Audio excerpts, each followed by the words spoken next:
మరి సోషల్ మీడియాలో ఇంత పెద్ద పేరు వచ్చింది, చాలా మంది ప్రముఖులు కానీ యంగ్స్టర్స్ కానీ ఎంతో మందికి నువ్వు దగ్గర అయ్యావు, అంటే ఎంతో దూరంలో ఉన్నా సరే నీ పని కనిపించేస్తుంది అందరికి.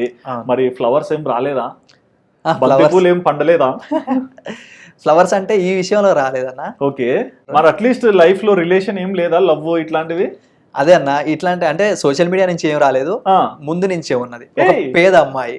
పేద అమ్మాయి అదంతా కాదు, అమ్మాయి కదా ఫస్ట్. నీకు ఇష్టమైన అమ్మాయే కదా? లవ్వా? లవ్ అండి. ఏడుస్తారు అందరు, ఇన్ని కష్టాలు పడుతున్నా పెళ్లిళ్ళు కావట్లేదని ఇట్లా జుట్టు దూకుంటుంటారు అందరు. పర్లేదన్న, ఒక్కలే చేసుకుంటాం కదా, ఒక్కరినే చేసుకోవాలి భయ్యా, లేకుంటే తందరు. ఓకే, సో మరి ఎవరు అమ్మాయి ఏంటి? అంటే ఒక 7-8 years నుంచి పరిచయం అన్న. నా చిన్నప్పటి నుంచి అనుకుంటా, ఎంత చేసినా అయిన వర్క్ మనం వర్క్ లో కంటిన్యూ కావాలంటే ఒక పేద అమ్మాయిని చేసుకోవాలి. మళ్ళా ఒక పైసలు ఉన్న వాళ్ళని చేసుకొని తర్వాత మళ్ళా మనం కూర్చొని తింటే అది కాదు మనకు కావాల్సింది. ఎంత పైసలు వచ్చినా ఏమున్నా కానీ ఈ వర్క్ ఈ భూమిని మరవద్దు, మనం ఇదే బుడదలు తిరగాలని అనుకుంటా. అట్లా ఒక పేద అమ్మాయిని అమ్మ వాళ్ళు అంటుంటారు. అమ్మాయికి పేరు ఉండదా? పేరు మానస అన్న. మానస? నీ మనసు దోచుకున్న మానస. మానస